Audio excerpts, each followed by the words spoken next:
Good evening, everybody. My name is Melby, coming to you live from Conscious Consumer Network, the most educational channel on the internet. So thank you for being with us wherever you may be this fine evening. Of course, it is 7 p.m. GMT, making it 8 p.m. here in Central Europe, and that makes time for Dragonology in its usual Wednesday slot.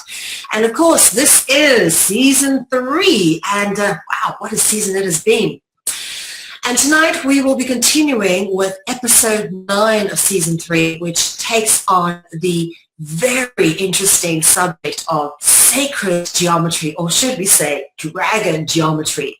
Okay, let's go. This is going to be a good one. So for most of you who come into this sort of information, you may have heard the term sacred geometry before, but you probably don't really understand the depth of what sacred geometry is really all about and how it is in fact tied so inextricably with dragon symbolism. And as it says here, and this is actually gotten out of Wikipedia as a description of sacred geometry. Sacred geometry ascribes symbolic and sacred meaning to certain geometric shapes and certain geometric proportions. It is associated with the belief that a god is the geometer of the world. The geometry used in the design and construction of religious structures such as churches, temples, mosques, religious monuments, altars, and tabernacles has been considered sacred as it was derived from dragons. Sacred geometry principles apply to sacred places such as sacred groves, villages, greens, holy wells, and is especially found in the creation of religious art. Okay, I'm going to be honest here, I put in dragons instead of gods, but when we're talking about Dragonology, we're always referencing the gods. For those of you who are familiar with this series, you'll understand what I mean by that. But that is a kind of loosely taken from Wikipedia, slightly adapted, but what is interesting is you find sacred geometry principles being used in areas which have been carefully measured out to ascribe to these principles. And there's a very deep and important reason why. It's not just because you had a bunch of old geezers who were so square that they were hung up on everything being mathematically succinct and, you probably think, oh, no creation, why couldn't they just made a blobby shape like church? But there was a specific reason why they made things the way they did. And these skills passed down into secret orders such as the Freemasons, because of course they became the people who were responsible for creating the sacred geometry within the churches that they constructed. We've covered this account of Barossus, who spoke about Owanis, but I've dealt with various aspects of this account. I'm going to read through it again tonight and then deal with another aspect of this particularly, because we're going to be dealing with this tonight.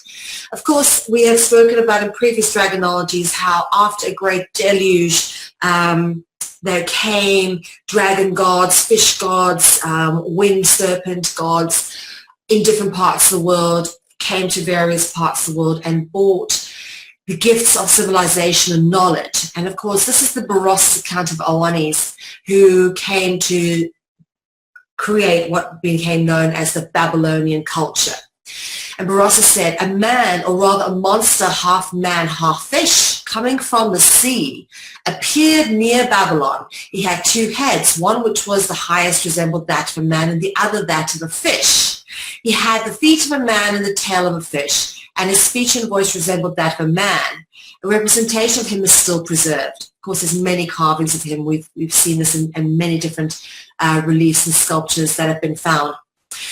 This monster dwelt by day with men, but took no food. He gave them knowledge of letters, arts, and science, and he taught them to build towers and temples, to establish laws. He instructed them in the principles of geometry. And that's where we're going tonight. And of course, we've dealt with the other aspect, which is, of course, he taught them to sow and gather fruits from the earth. And we've dealt with that in previous Dragonologies. And of course, Barossus taught them anything that could contribute to polish and civilize their manners, anything that could create modern civilization, to take them from being gatherers, tribesmen, nomads, to actually being people who settled, who became agrarian in culture, who cultivated the land, who began building temples and based them upon principles of sacred geometry. And where did they get all this knowledge from? Well, it came from the gods of the dragons, which come up in so many different cultural mythologies. And of course, this is the account of the cultural mythology that occurred in Babylon.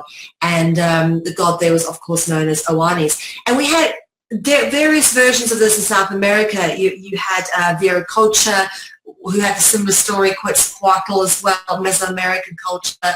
You've got this coming up in various places. So this is interesting. We've got this coming up in Egyptian mythology as well. After a great deluge, the god Thoth created all the other gods and helped build civilization and restored order to Egypt.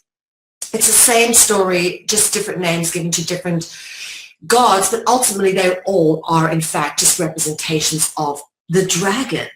So let's carry on with this and dive deep into geometry, which is actually dragon mathematics or dragon numerology or sacred geometry, as people want to call it.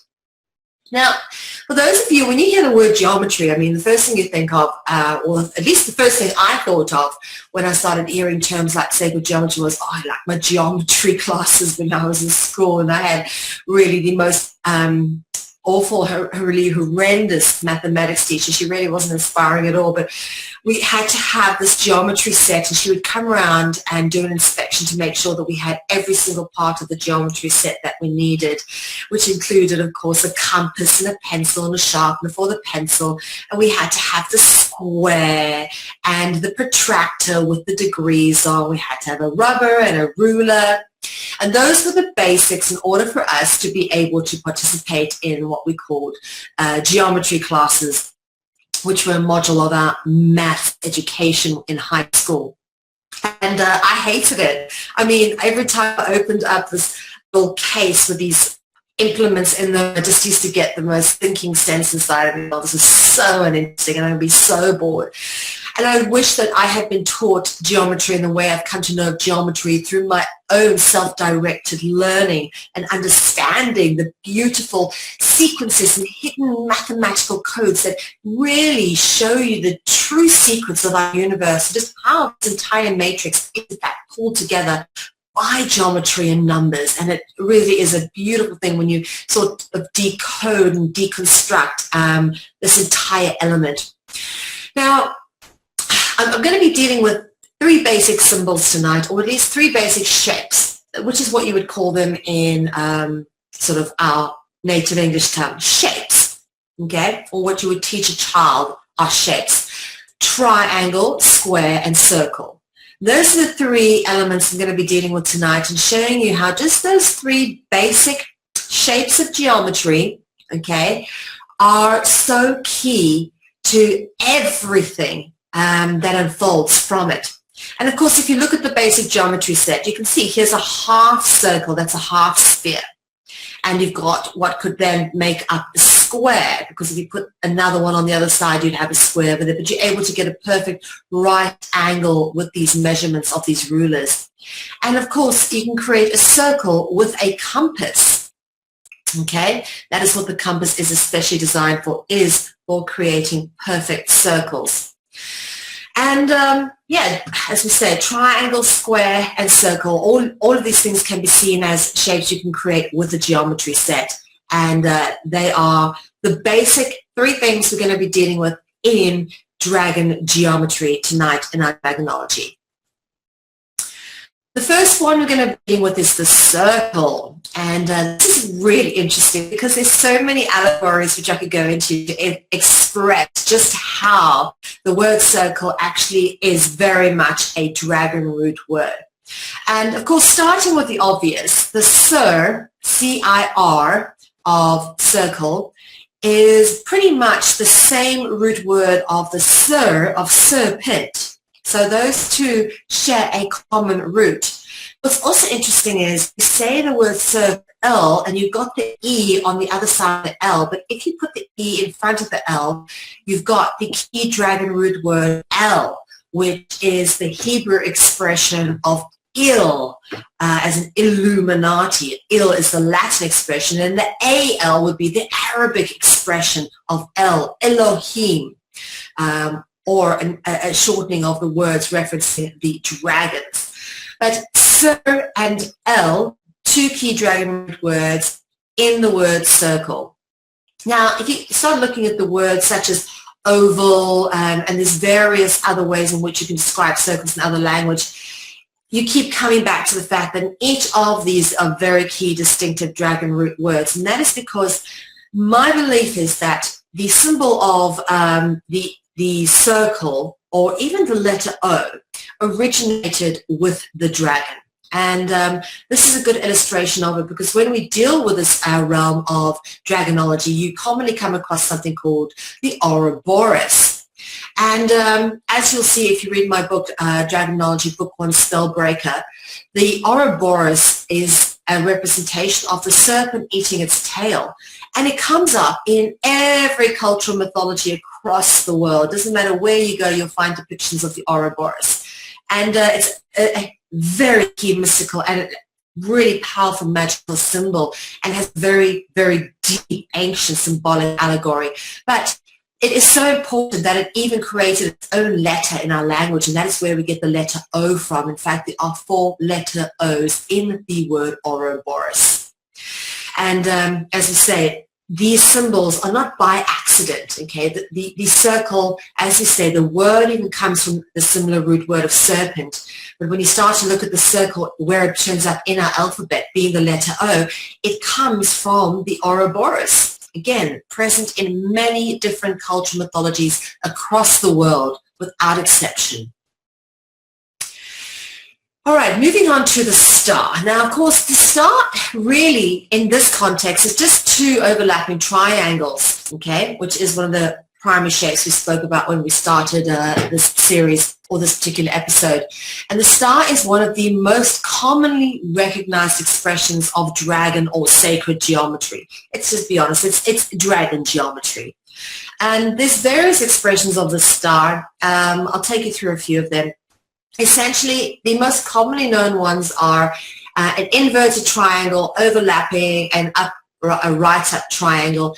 And some people know this as a Jewish symbol, known as the Star of David. It's not really a Jewish symbol. It's actually a much more ancient symbol. It only was made the star, it was made a Jewish symbol when, I think it was after the Second World War, when Israel was reconstructed. But it's also interesting to notice is you find this triangle symbol in the interlocking version, which is actually the more accurate and original version of the symbol, because it comes from ancient pagan origins, and the ancient pagan origins depict the symbol as an interlocking triangles, not as in one triangle laid on top of another, but a set of interlocking triangles rather. But that obviously has been stylized into different ways, and it turns up in just so many different religions. People think it is a Jewish symbol. No, what this is an ancient symbol present in many ancient religions.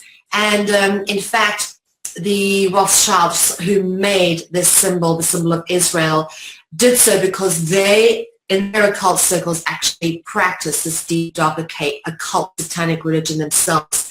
And they kind of really tarnished the Jewish faith by sort of bringing these symbols and making it the symbols of the Jewish faith. It comes from a much sort of darker occult origin. But that's the same for all of these symbols that turn up in modern day religion, without exception, be it Judaism, Christianity, or Islam.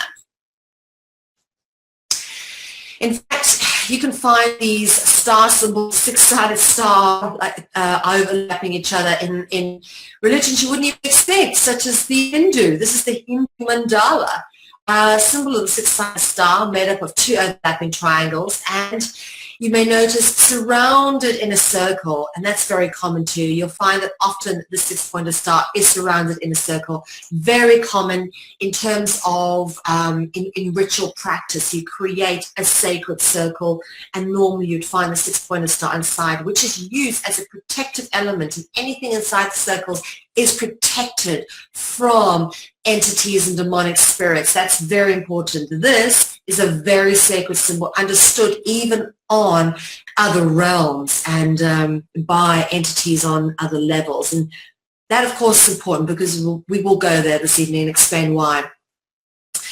Of course, as we've been saying, this symbol turns up very commonly in alchemy, associated as a star or a sun symbol in its morphic allegory, but also the circle surrounding it can be the zodiac, which is depicted over here. And really, the circle around it like this is a really more stylized version of what ultimately would more or less be a cosmic egg or a zodiac. As we talk about in Dragonology last week, we spoke about what the cosmic egg is and the significance of the egg. But this is a more interesting occult or alchemical depiction of the six-pointed star with its various symbolic representations, which are normally only understood by initiates of magic or secret societies, complete with Latin inscription as well. So yeah, very interesting little symbol this. But what's interesting to notice as well is the six-pointed star is commonly referenced as a hexagram. And it's commonly used as a symbol of occult rituals. Now, the word hex is interesting because it can actually reference several things, okay? In Latin, it actually can mean six, the number six. That's what hexagram means. It's a six-sided gram or a six-sided shape or form. Or six-pointed form, I should say. But the word hex can also reference a spell, as in I put a hex on someone, or I put a spell on someone, or it can reference a witch. In fact, the Dutch and German word for witch is a hex. And you know, I live in Holland and I grew up in South Africa speaking Afrikaans, which is derived from Dutch. And we called witches hexes. In fact, we had a little childhood character called Lieve Hexie, which was a little witch, a little story about a little witch, which is, you know, very sweet and all childlike, very Harry Potter-like, but it's a commonly known word for witch, hex. But it's also interesting to notice that the word hex in Latin also means six. Of course, this hexagram or six-pointed star turns up in various elemental and magical expressions, and there's so many different interpretations of it. You know, this would be the planetary star expressing various relations to the zodiac, and this would be more the elemental star expressing more relations towards the energies of Earth. And we've spoken, funny enough, because the dragon allegories and symbolism relate very heavily to the various things that we see mentioned in this particular expression, being spirit, being light, fire, water, darkness. And of course, we've covered that all off in various allegories and shown various illustrations of these particular points in previous dragonologies. But there's so many different ways in which the star symbol has deep and multi-level, multicultural symbolic allegory that goes back a very long time. In fact, this symbol is so important that it turns up in occult or sort of pagan belief systems and societies. The Theosophical Society, of course, is started by Madame Helena Petrovna Blavatsky, one of my absolute favorite people to read. Helena Blavatsky's works are just absolutely amazing. The Secret Doctrine, Book 1 and 2. Absolutely amazing wisdom of this woman for her time. A lot of it now, you can kind of do the research and see where she was perhaps not in access or not able to reach all the information, but for her time, she really was an amazing woman. Commonly gets misunderstood and declared as evil and this and that because she obviously had magazines and stuff called Lucifer and pushed some very controversial teachings for people who are very, very religious and tied into the Christian worldview. they really famed Blavatsky's work, and she's just demonized by them. But as well, Blavatsky used this interlocking six-pointed star in the Theosophical Society logo.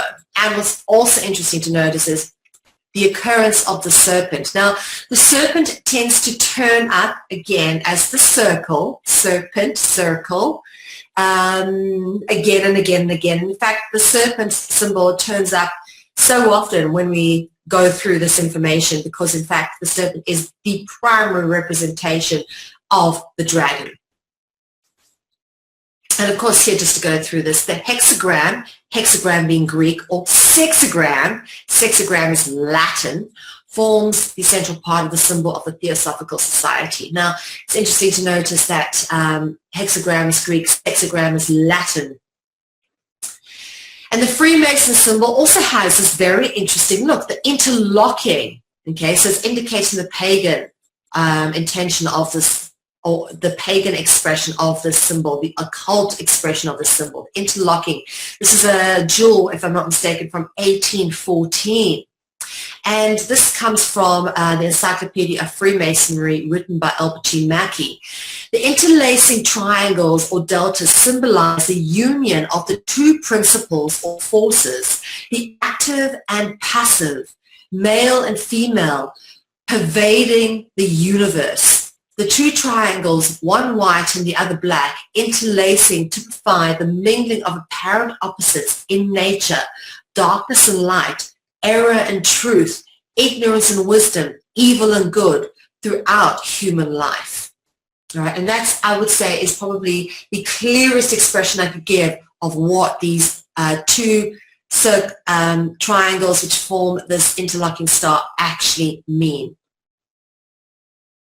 Now, you find these patterns turning up in some incredibly interesting places, like, as you said, the Theosophical Society, the Freemasons, and in crop circles. Whoever are making these crop circles, be it coming from the earth or be it some kind of consciousness by projecting these designs onto this grassy fields or crop fields, they really do have an understanding of human history and the occult symbols that we've been using, because that is absolutely phenomenal in its precision.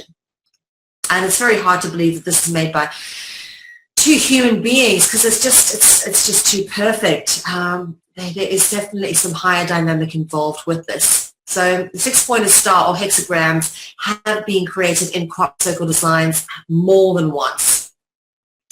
And here's another interesting place that this hexagram turns up, apart from crop circles, Freemasons logo, and occult secret magical societies. You find this hexagram on the back of the $1 bill. And, it's not the only interesting symbol you find on the $1 bill. Of course, those of you who are familiar with this information will know. You also find the all-seeing eye and pyramid symbol on the $1 bill too. So it's interesting that you then find this one, the hexagram, one of the primary symbols of occult knowledge.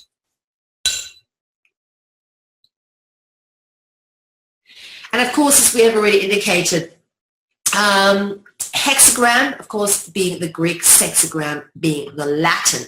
And of course, you wouldn't be wrong to notice that the word hex and sex are etymologically cognizant with each other, okay? As much as the word sex and six are etymologically cognizant with each other. And that is very interesting, because we go to an interesting place for this. And we notice that, of course, there is a six-pointed star, and hexagram means six-pointed star. So you can see how it all translates down into each other. This is a very interesting occult, alchemical depiction that I found. Again, love this. The two dragons, probably one representing male, one representing female, which is, of course, what is represented by the two overlapping stars. Notice the all-seeing eye symbol in this particular one. And notice the sun, the moon, and what do we have down here? A winged being with horns, representative of the dragon. Now, as we've already established, the sex element comes in at this stage when you start looking at some of the depictions found on Google of hexagrams, and they seem to be one of the central principles that are achieved, or they try to recreate the shape when they are practicing sort of sex magic or tantra, where they try to move the sexual serpent, or the kundalini as they call it, and you can see it represented here as wrapped around these two people. The kundalini energy activates through both people by achieving this six-pointed star shaped union. Very interesting. Of course, here's another expression of it, except here you've got the hexacursal hexagram, unicursal hexagram, I beg your pardon. It's the unicursal hexagram, which you can kind of make out in this particular representation, whereas this one you clearly see that's a double-sided star. The unicursal hexagram is a six-pointed star that can be traced or drawn unicursally, meaning in one continuous line rather than by two overlapped equilateral triangles. The word unicursal contains the word curse, a shortening, obviously, of the curse with the E at the end. And really is a reference to the same thing, because a curse is the same thing as a spell, it's the same thing as a hex, which we've already spoken about. So that's interesting that they've used the word curse here, because the word curse is actually the same thing as a hex. So the word curse, as we say, is a synonym for spell or hex. And it looks like this. You can just draw it in one line without having to lift your pen. And in fact, this was the symbol of Aleister Crowley's cult called the Thelema. Interesting that they like to use the six-pointed star, much like Madame Blavatsky, all these occult secret societies and magical orders. And here as well, as I said, notice how many times the serpents seem to turn up in these depictions with these stars. The universal hexagram art, commonly depicted with serpents. Amazing how much of this sort of thing you'd find on Google. You just go and have a little look. Clearly there's some kind of connection or symbolic allegory, as you know there is. But of course the fact that this is a common depiction, lots of serpents with these various representations of the six-pointed star. Of course, it's all dragon allegory, as we already know. And we need to understand one of the deeper allegories of this six-pointed star, the hexagram, which is not just about the negative and positive, male, female, yin and yang, evil, good, active and passive generative principles of the universe. It's actually, it goes onto a much deeper level, one known as above, so below. What happens in the heavens happens on the earth. And we've spoken loads about sort of the chthonic deities, and the ones who could fly, the ones who are above and the ones who are below.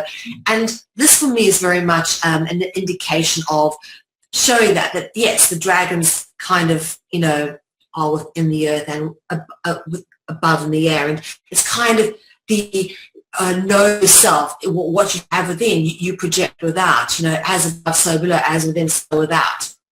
There's many layers of this sort of allegory that goes on when you go through the deeper spiritual schools, such as Kabbalic mysteries, etc. They go much deeper into this sort of stuff. But what is interesting to notice, of course, at this stage is that it very much is a commonly known depiction of as above, so below.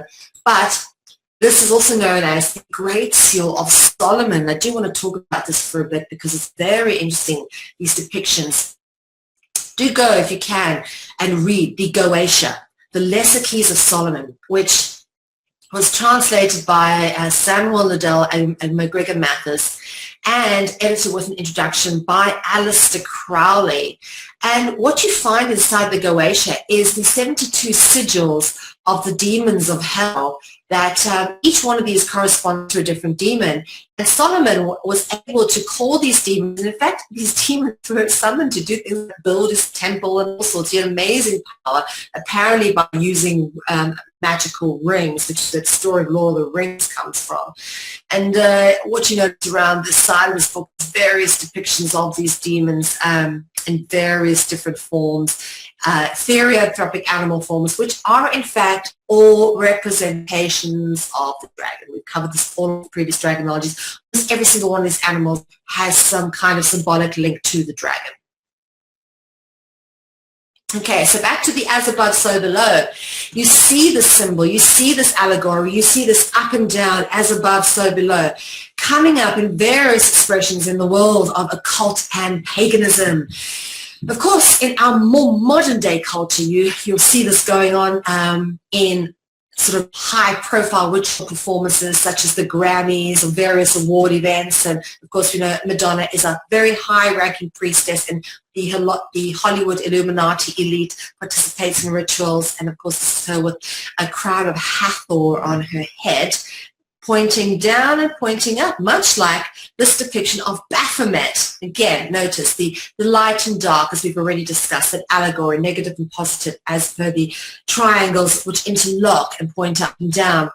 This allegory goes deep. And notice again, you always have those serpents turning up with wherever you find the symbolism. And again, the winged being. Okay, here's another depiction with the up and down. And this one over here is the magician, and it turns up in tarot. Right, and this is very interesting, that as well, pointing up and pointing down, because we're going to go here in a minute. Notice the figure 8 symbol on top of the magician's head. Okay, lots of interesting symbols here. You've got the chalice, could be the Holy Grail, holding up the lights, which you can associate with the Statue of Liberty. You can associate that with the Prometheus stealing fire from the gods and giving it to humanity. And of course, the sword and chalice, again, male and female principles of ritual. One, you put the sword into the chalice, representative of the sexual union. Oh, and what do we have here? A 5-pointed star. The stars always turn up. But what we want to look at this for a minute is this little guy here. You go and read my book, Dragonology Spellbreaker Book 1. I go into great depth and detail about halos and what they are symbolically representative of. We get into the etymology of it all and show you different types of halos from different religions. But the figure 8 or eternity symbol turns up and forms the halo of the magician in the tarot card, okay?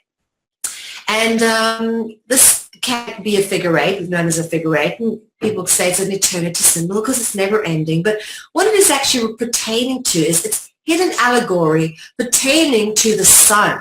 The halo is always a sun symbol. It's a hidden sun symbol. It's meant to mean someone sacred. It's also meant to reference someone who is a dragon or of the royal dragon bloodline. And it's, interesting that it turns up like this, because if you start to look at the course of the sun through the sky, it's called the analemma. For example, this picture would be taken by a camera at the same time every day over the course of a year. And what this does is it marks the places in the sky where the sun is at the same time on different days of the year.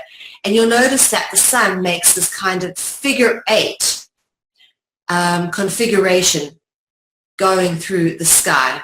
Photos taken at the same time every day over the course of the year, and you will see exactly where the sun is, and that the actual travel of the sun through the sky and the image it makes is actually in the form of a figure 8, and it's known as the analemma, this figure 8, okay, as you see, also turns up in the halo of the magician.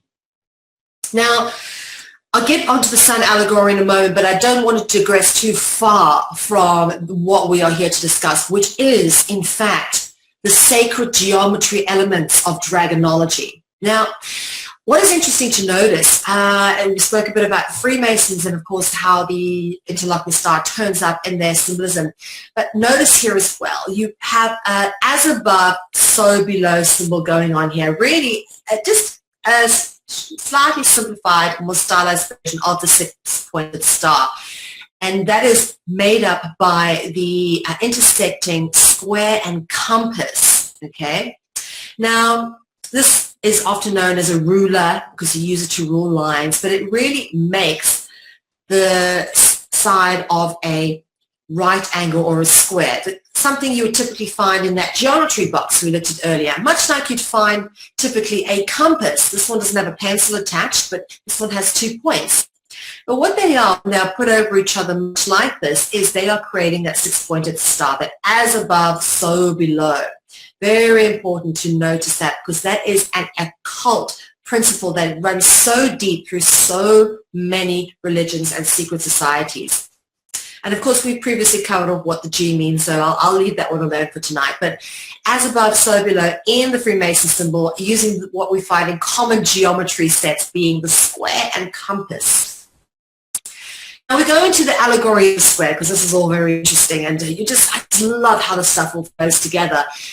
You'll notice the square, as I've already spoken about, is made up of 90-degree right angles. And if you add them all up together, you end up at 360 degrees. So 90 degrees plus 90 degrees makes 180, plus 90 degrees plus 90 degrees brings you up to 360 degrees. Now, if you look at 360 degrees, it's the full circle of a protractor. So a right angle is measured at 90 degrees. Don't forget that. We're going to get onto the numerology of Dragonology and sacred geometry tonight, because this gets very interesting. And this 90 degrees angle is known as a right angle. And we're going to get onto the etymology of the word right and angle, so you guys understand exactly how deeply rooted this stuff is, and just how cleverly it is interwoven into the very fabric of our existence, through our language, through the numbers, through the very shapes around us. Now, I do want to point out, before we go on to talk about the rites and the things that attach to the etymology, is that the square actually goes on to make a cube by putting 6, again, like the 6-pointed sides, 6 sides of a square together, because a cube has 6 sides, right? So again, it's that 6-pointed star, 6-sided figure makes up the cube with the square. And what's interesting to notice is that the square and the cube actually conceals the 6-pointed star, because what you've got here is, if you put this line across here, you've got the 2 triangles, which then you could have the one upright and the one going down, intersecting, making this star shape that we've been talking about, okay, the star shape here, so that they actually can fit into a square, kind of. But it is very interesting to notice that this shape conceals the star because it has the 2 triangles in it. And of course, these 2 triangles being represented above, as we've already discussed, male, female, light, dark, day, night, good, evil, the active and passive generative principles of the universe. Now, where these squares turn up is very important. And we think when we're walking through churches and we see squared or checkered tiles on the floor, that it's just because, you know, they needed square tiles. But there is a very, very, very good reason for why they do this. The square covertly implies the dragon footprint, as indicated by the common use of tessellation, which is like checkerboard tiles, light and dark tiles, which turn up in many churches, temples, or sacred places. And you'll notice this is actually not even tiles. I think this is a carpet in the Masonic Lodge. And here you'll notice the square and compass again, with the 6-pointed star turning up on the edge of this carpet. So notice where all the symbolism turns up and how important it is. Now, the cube is very interesting, because the cube, as we said, is a 3-dimensional expression of the square. It has 6 sides. And the word cube contains the dragon root Cu from the word group kulu, kulu, kula, kolo, kolu, and kola. And of course, there's various more of that, kali, koli, etc. But it's this particular word group is where you get the Cu root, which turns up in the word cube. And what's interesting to notice is that the cube is just a shape that turns up in some fantastically spectacular places, because the word cube is etymologically cognizant with the Arabic word kab, cube, kab, And of course, this particular word means the heel of the foot, which is why it is said that the square covertly implies the dragon footprint, because it has to do with the heel of the foot, which is the Kaab, the heel of the foot. And this is indicative of the Kaaba in Mecca. The Kaaba in Mecca is, of course, this cube-shaped shrine which contains this black rock, which is, you know, a lot of historical allegory attached to it. Won't get into that, but the actual shrine surrounds it is called, the Kaaba stone is kept in this sort of cube-shaped square black building, which of course Muslims are commanded by Muslim law to Islamic law to go there at least once in a life. It's a pilgrimage. It's called the Hajj, and they walk around this particular square as part of their pilgrimage. And here they're all bowing down and praying towards this particular cube.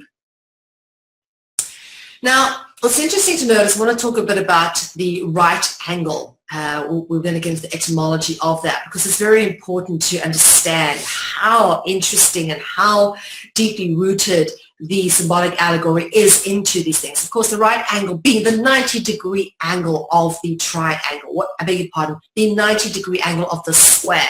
What makes a square is the fact that it has 90-degree right angles. The word right angle, or the term right angle, contains the word right, okay?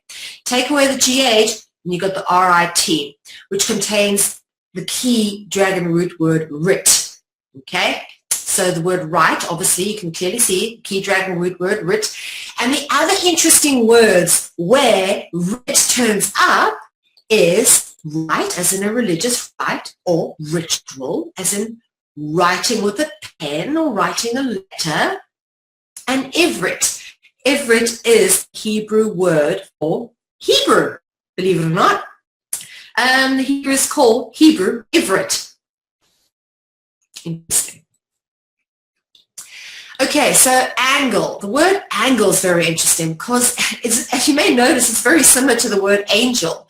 So to add to the sacred aspect of sacred geometry, the word angle is etymologically cognizant with the word angel, right? Very important. That's not by accident. You call it a triangle. You know, it's a very deep symbolic allegory there. The word angel then, of course, originates with the Latin words angui or anguiem, which of course are just more Latin words referencing the serpent or the dragon. Interesting. Of course, notice here the halo, which is a representation of the sun, and we should explore that more as we go through that, but the halo commonly turns up in this kind of art, along with the winged beings, which of course this is a typical expression of an angel. But of course we know now, angels are in fact dragons. So getting a little bit deeper into the dragon numerology, a key aspect of dragonology is in fact the numerology. Know the numerology and it's easier to decipher the deception of the dragon. A key dragon numerical code are the divisibles of 3. Okay, you'll notice this comes up quite a lot, these divisibles of 3 in these patterns and codes. 3, 6, 9, 12, they, you know, all divisible by 3, and you'll notice these numbers come up again and again and again, interwoven into the fabric of our systems in order to lock the dragon vibration. Interesting to notice that the degrees of Freemasonry, there are 33 degrees of Freemasonry, and you can count them. There's the steps 1, 2, 3, 4, 5, 6, 7, 8, 9, 10, 11, 12, 13, 14, 15, 16, 17, 18, 19, 20, 21, 22, 23, 24, 25, 26, 27, 28, 29, 30, 31, 32, 33 degrees, officially 33 degrees in Freemasonry. Again, we notice that the square and compass over there, square and compass over there. But as you say, divisibles of 3, 33 degrees in Freemasonry. And of course, occult numerology. Who doesn't know the famous 666? Which, of course, this is what you're looking at when you've got these triangles. They say that these triangles are representative of the satanic number 666, because what you have are 6 points, 6 mini triangles, all right, and then of course a 6-sided polygon inside, okay, which is supposed to be symbolically representative of 666, which of course is supposedly a satanic number. Now, what's interesting to notice, of course, is the measurements of angles. Right? We've spoken a lot about what right and what angle means and where they come from and the etymological roots and the symbolic allegory behind it. So let's have a little deeper look at the numbers. For example, right angle is 90 degrees. That's a 90-degree right angle over there. As you can see, if you were to measure that angle, it would be a 90-degree right angle. And of course, 90 is divisible by 3. Take away the 0, you can divide that by 3. 3 times 3 is 9. Then you've got the half sphere, which is from here all the way over to here, coming in at 180 degrees. And of course, that's 90 plus 90 equals 180, again, divisible by 3. And if you take the 0 away, you add the 1 and the 8, again, you've got 9. Very, very interesting. And then, of course, the full sphere, which is the 360 degrees, okay? So you go from here all the way around to 360 degrees. And, of course, if you took the 0 away, you add the 3 and the 6, you got 9 again. So this 369 or 333 and 666 and those kind of repeating numbers and those patterns of geometric symmetry come up again and again. And what they're indicating is a deep symbolic mathematical code, not by accident, but really by design. You know, clearly there is a higher intelligence which is behind all of this. Now we're going to take you on to explain why the degrees are the way they are. And to understand this, you need to understand the relationship between geometry and the sun. And of course, the sun is a very important symbol when we're talking about dragonology. And if you haven't understood that, we will explore that a little bit more this evening. But the degrees of geometry are laid out to correspond with the movements of the sun, which is also measured in degrees, both in terms of temperature and movement across the sky, moving 1 degree every day. Sun or dragon worship is numerically interwoven into the systems of geometry that we've been taught, which in fact were given to us by the dragons or gods. And this is provable by the fact that they have somehow amazingly interlocked this numerical code into near enough everything we do. As you said, degrees, interesting to notice. We spoke about degrees when we looked at the Freemasons, okay? 33 degrees. I love this word degrees. It keeps coming up, okay? It comes up when we talk about degrees on a protractor. And of course, we talk about the temperature outside. Oh, it's, you know, it's warm. It's either Fahrenheit or Celsius. It's 30 degrees Celsius or, 70 degrees Fahrenheit. So these words keep coming up again and again because they are referencing pretty much the same mathematical code, okay? So let's go on to kind of explain a little bit more about how they are representative of each other. First, you need to understand that the sun's movement through the sky is in fact measured by degrees and that the sun moves 1 degree every single day.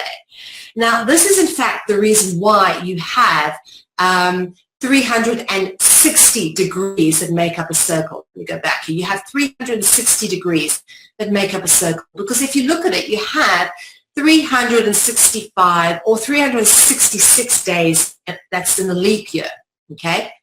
Now, people are going, hang on, that doesn't correspond. If the sun moves 1 degree every day, why are they not 366 degrees in a full circumference circle?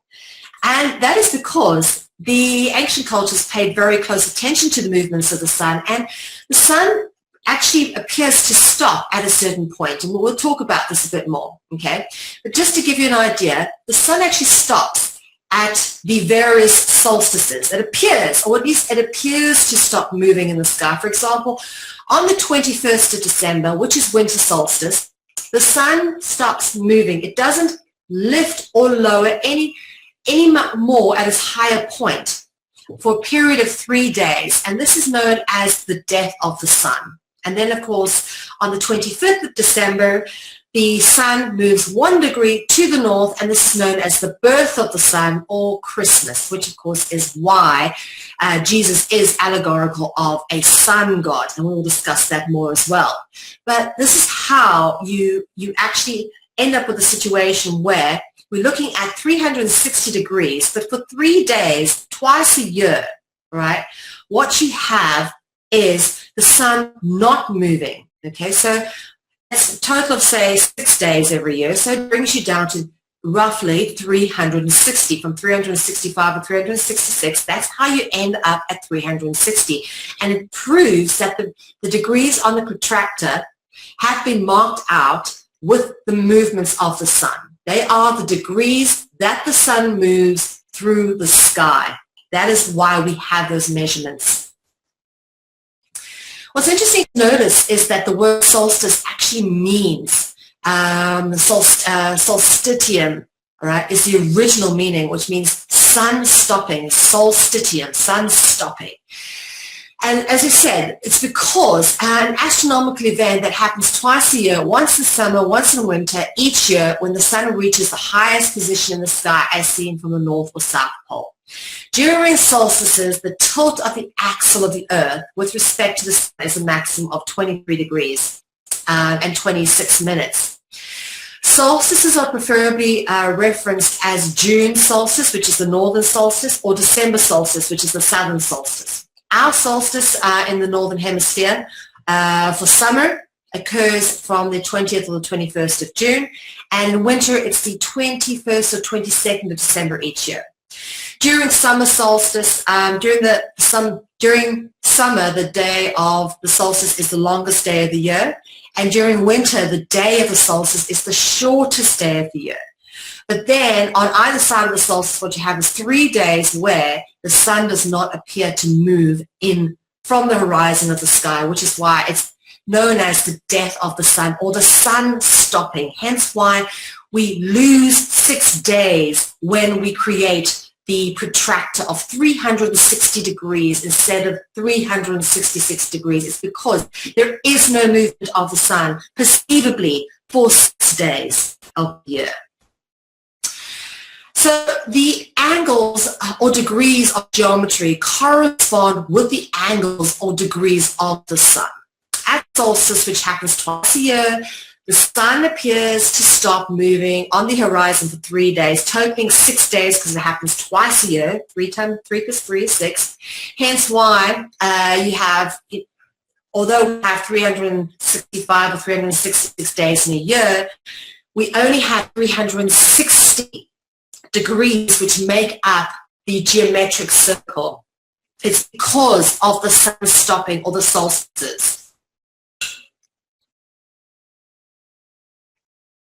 Okay. Now it's interesting to notice.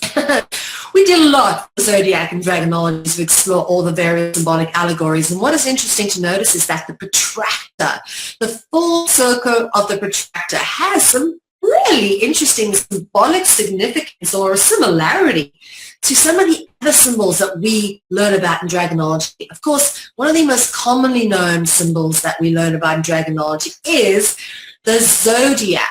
Okay, and the zodiac is supposedly the oldest conceptual image known to man, without exception.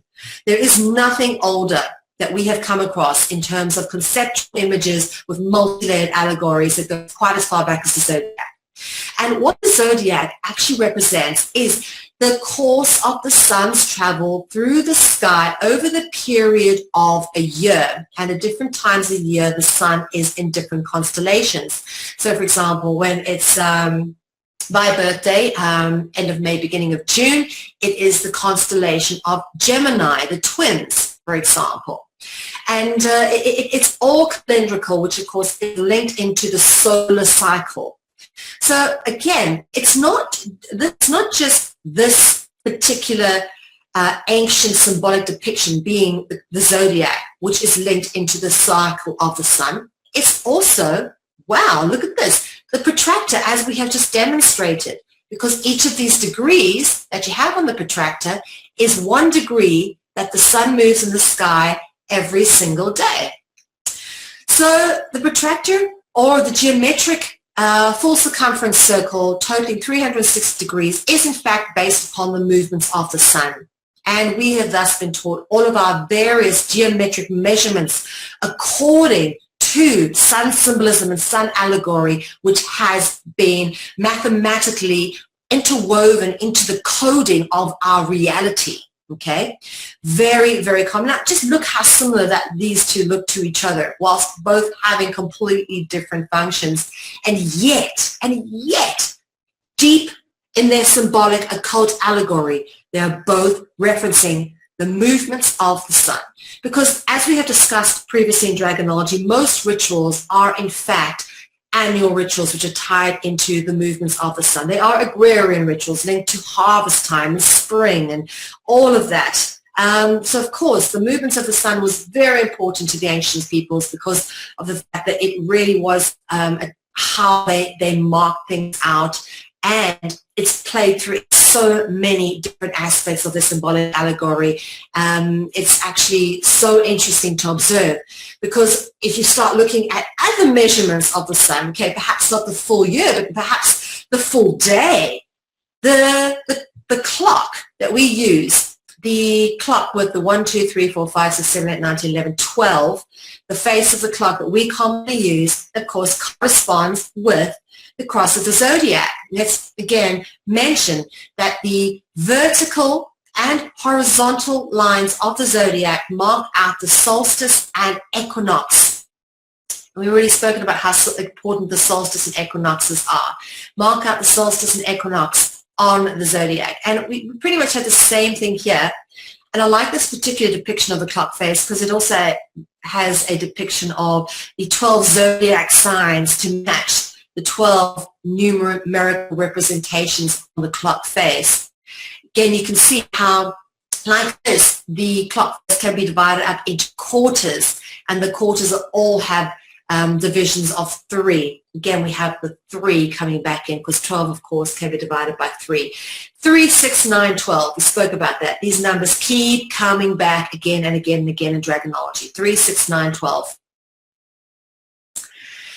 And as we have already said, the sun is in fact a symbol of, well, we should say that Jesus is in fact a sun symbol. And there's various ways in which this is laid out, because when you start looking at the sun cross, okay, the cross of the zodiac, it is actually what gives the Christianic cross its form. That is where we get the representation of the Christian religion, which is supposedly the Jesus' cross. Many people think it's representative of the torture instrument, the cross of the crucifix upon which Jesus was crucified, but it actually, in actual fact, is more representative of the cross of the zodiac, which is made up, the arms of it are made up by the lines representing the solstice and the equinox. Of course, the cross and circle is commonly known as a zodiac symbol, and turns up in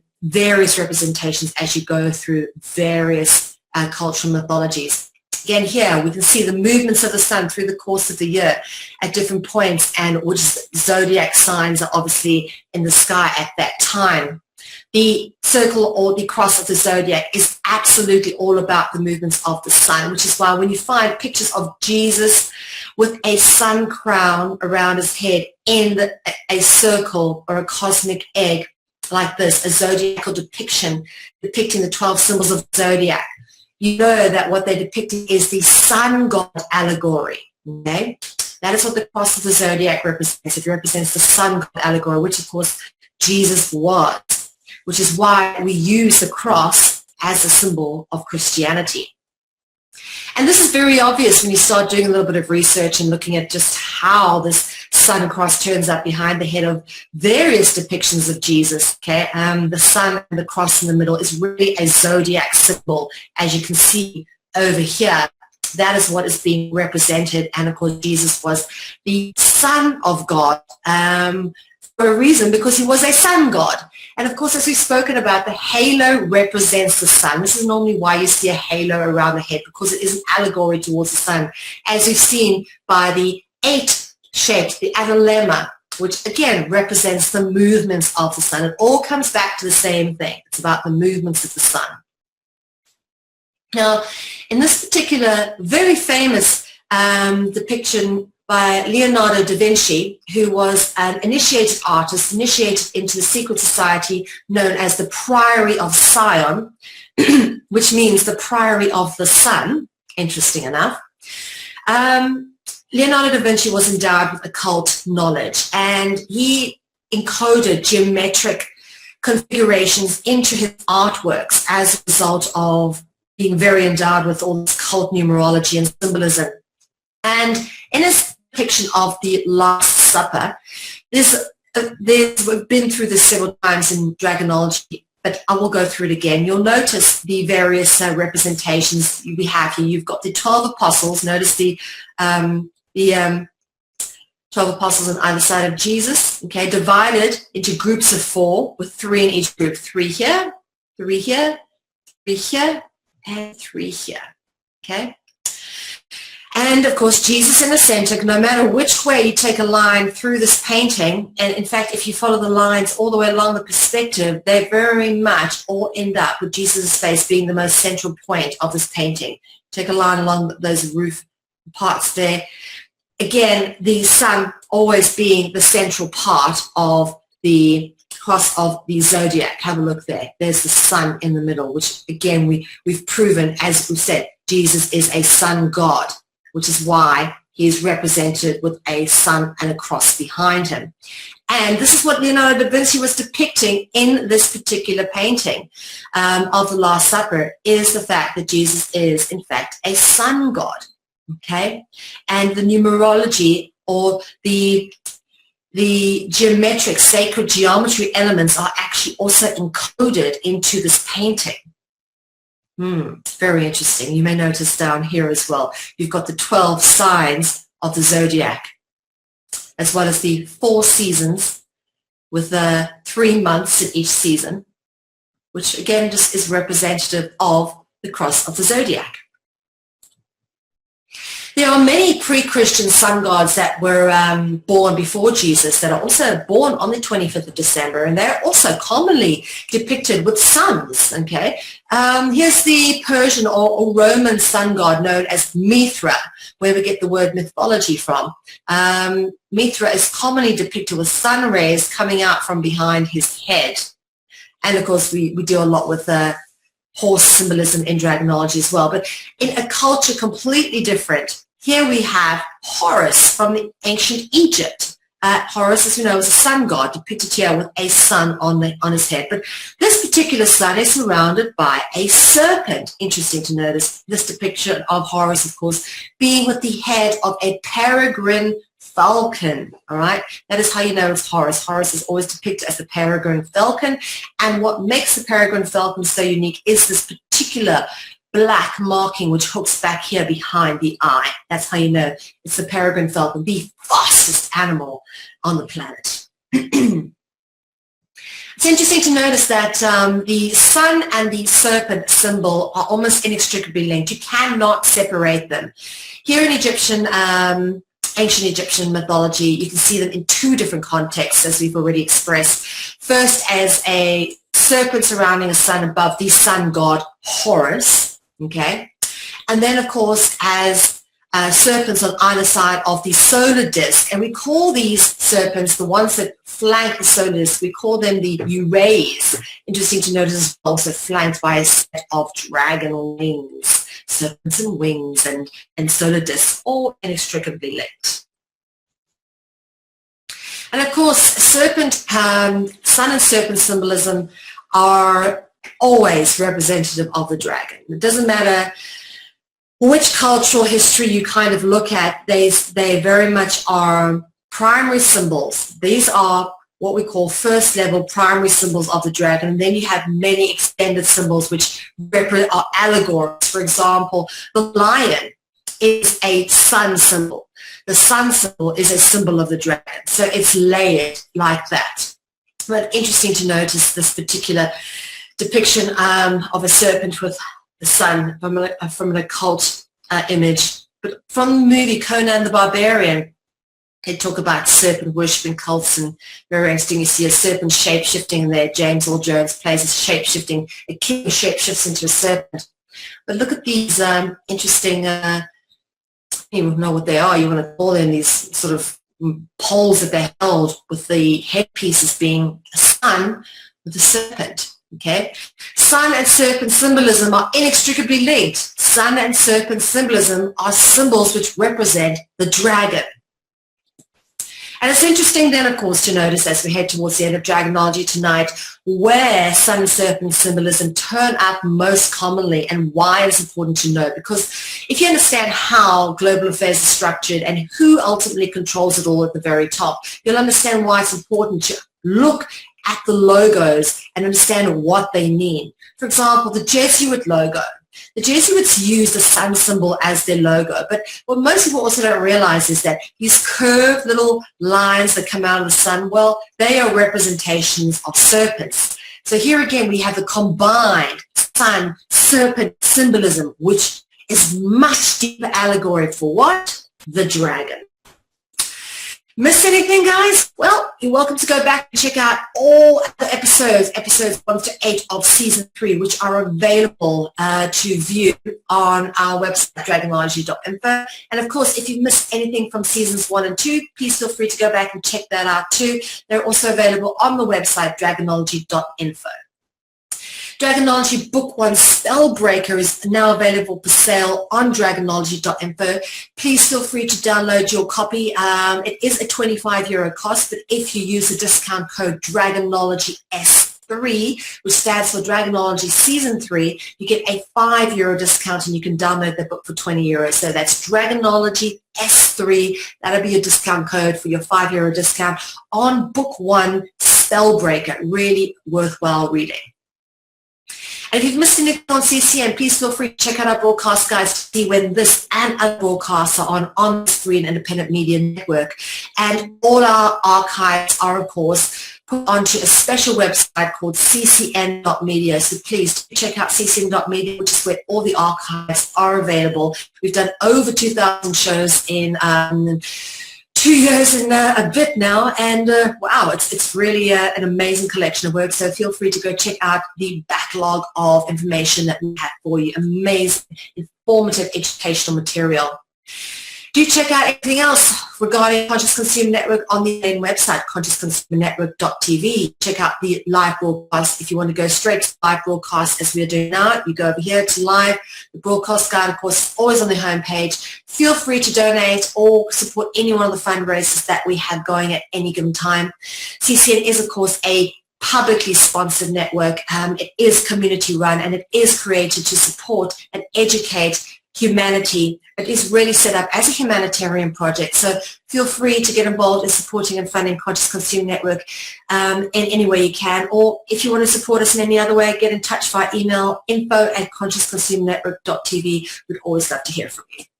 And that's it for us tonight, folks. Thank you, as always, for tuning in for yet another episode of Dragonology. As always, we thank you for supporting free and independent media. That is it from me, Mel V, and I shall see you again. Good night.